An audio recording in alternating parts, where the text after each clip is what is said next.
Kwa naomba ndugu zangu wa Tanzania, hasa vijana, Gen Z, wanangu, wadogo zangu, tuache mihemko. Kwenye kuandamana kuna vingi vibaya vinavyoweza kutokea, ukajikuta anayekuchochea mara nyingine hayupo. Na mimi naweza kusema kwa uthubutu kabisa kwamba ndio nia ya kuandamana kwa Watanzania labda wanayo, sababu wanayo, na haki labda wanayo, lakini upande wa pili nia ya kuandamana sioni sababu ya kuwepo. Na mimi Watanzania wengi hawana nia hiyo, sababu wanafahamu kwamba watakuwa hapo kinyume cha sheria.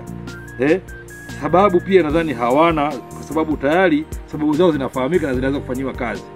Lakini pia uwezo wa kuandamana, mimi naamini Watanzania wengi ambao wanatambua utawala wa sheria ukoje, uwezo huo pia hawana, kwa sababu wanafahamu matokeo yake yatakuwa nini.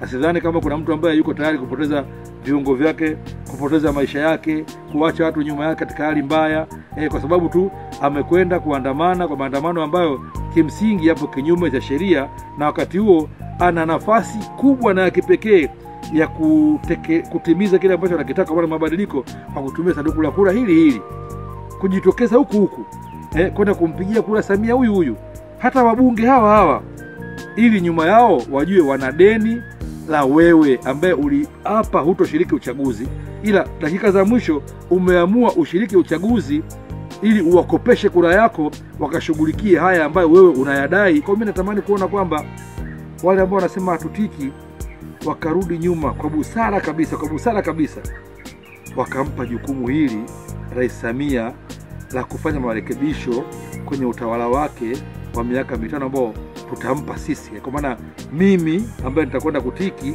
na wewe ambaye hautiki, letu liwe moja. Sababu tukubali tukataa, hata ndani ya chama tawala wako watu wengi ambao wanahitaji mabadiliko ya mfumo wa uchaguzi, kuanzia ndani ya chama mpaka nje ya chama. Wako wengi sana kwenye chama cha tawala.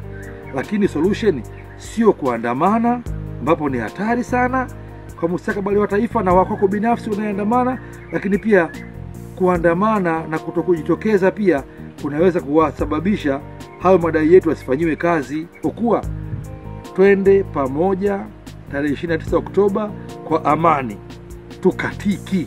Naamini hata Mheshimiwa Lissu kama atakuwa yuko raiani, hata John Heche na wengine wote ambao wanasema bwana tutiki, natamani kuona kwamba tukishirikiana pamoja kwenda kutiki ili kumkopesha Samia, tumkopeshe Rais Samia kaka yangu Sugu, na wengine wengi ambao tukamkopesha Samia kura zetu. Tuwaambie na wafuasi wetu, jamani, ile swala hatutiki tuliache, kwa sababu mwisho wa siku jamani, hata ikitokea maandamano yatatokea ni vurugu, watakufa watu, watafanyika hivyo, wataumia watu, lakini mwisho wa siku maandamano, vurugu, hata vita havimalizi matatizo, isipokuwa lazima tafikia siku itahitajika watu wakae chini wazungumze.